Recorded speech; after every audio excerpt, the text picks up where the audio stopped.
How's it going, guys? Strife here, and we're doing the re-record for COE Path 3 walkthrough. So first thing you want to do, use your Inquest potion, and you saw there I used a blackberry pie. That's a 5 copper pie. You're going to have a slightly lower chance compared to the Omnumberry pies to crit heal, but since this is an easier dungeon, for easier things I'll use that since it's so cheap compared to Omnum. So you'll see here we have the Alpha fight. Alpha is pretty similar to Path 2. You're going to dodge the red circles 2 seconds after they appear, and then instead of his flame AoE in Path 3, he's going to do that conal attack. So you just want to be up like right inside his body or right in front of him so you avoid that damage. So running through here is going to be the same. Real quick, I'm going to mention that COE in general got nerfed in the January 28th patch. So Subject Alpha's health got reduced, which you saw we killed him or got him to 50% very quickly there. And then the other thing is the Destroyer boss, which you'll see in this path as well, got nerfed, so he's really easy now, which I'll talk about more later. So in this room, again, we're going to LOS on this corner. You want like feedback on your Mesmer, and I use wall on my Guardian because some of these golems do have projectile attacks. But you'll see here that by putting them, by LOSing on this corner, we'll group them all up to easily and quickly cleave and AoE DPS them down so they die fast.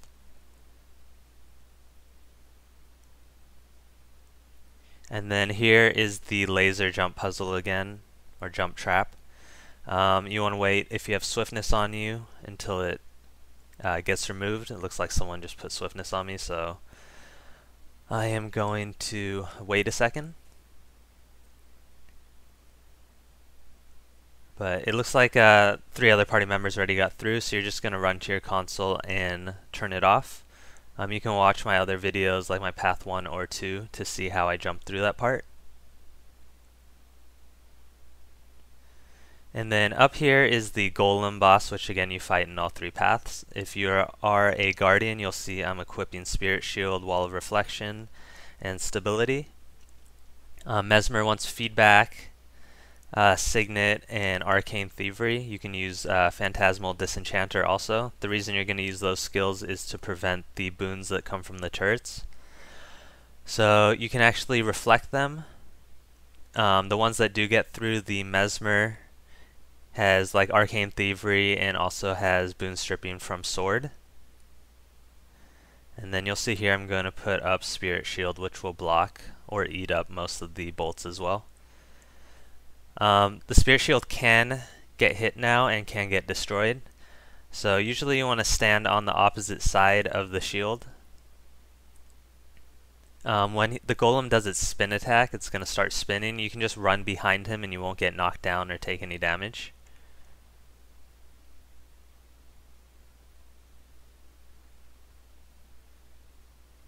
So right here he's spinning. You saw I just went behind him and we didn't get knocked down. I just use stability as a just in case for party members in case they do get hit by it. And the other thing to know, if you do, on this path, if you do have Time Warp up with your Mesmer, you want to use it even towards the end of this fight. We actually did the laser trap and those golems so quickly that we didn't have the cooldown ready from the first alpha fight yet. But if you are a bit slower, just use it there because you're actually not going to use Time Warp on the second Subject Alpha fight because it won't be ready before the Destroyer, which is where you really want Time Warp. So don't be afraid to just use it at the end there. So this room, again, exactly the same as Path 2. We're just going to defend this cannon that's charging up against these mini golems that die in 2 hits, possibly 1 hit on a warrior. And overall it's pretty simple. At roughly 30% and like 70%, 2 silver golems are going to spawn. They're pretty easy as well, so here they spawned 25. Again, feedback helps because they have some projectiles and then you're just going to burn them down real quick. Not a big deal. And you saw there the Mesmer used feedback to group them up, or you can use like the Guardian Greatsword as well. You just want to group them up to kill them faster always. But besides that, this is pretty boring event, but at least it's quick, unlike some of the other timed events in dungeons. So it's not too bad overall. If you do let this cannon get hit by an exploding golem, it's not the end of the world. I think you can let 7 golems hit it until it actually dies, so you do have some leeway there. So I'm just going to go clear these ones real quick and then go get some damage on these golems to try and get loot, even though it's going to be trash, like a pile of dust. The other thing that I've mentioned in previous videos is that you actually don't need to fight those 2 final golems if you're like killing a bit slower. Once this cannon reaches 100%, everything in the room will despawn.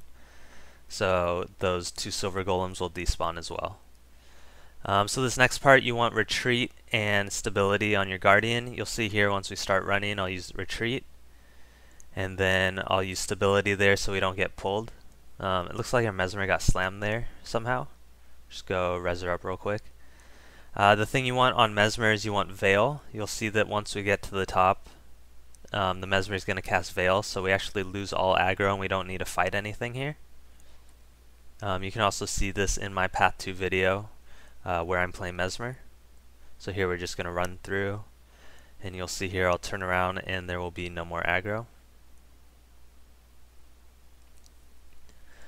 If you are in a group that doesn't have stealth, you want to stop before that second pillar and kill the Wraith and the Berserkers, which won't leash, before you spawn Subject Alpha here. So as far as this Alpha goes, he is the same as the first fight except for that purple crystal. If you're all in melee range, it's really easy to get someone out of it because you'll just naturally break it as you DPS Alpha. And you'll see besides that, all we're doing is dodging these red circles, counting to 2, and then dodging, and you get your evade frames. So once you get that dodging down, Alpha is extremely easy. You can see we hardly took any damage at all except for that conal attack when someone did get hit by it.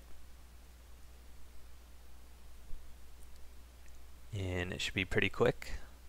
Again, don't use Time Warp there on your Mesmer because we're going to need it for this next boss coming up. So as we run through this part, I'll talk about the Destroyer boss.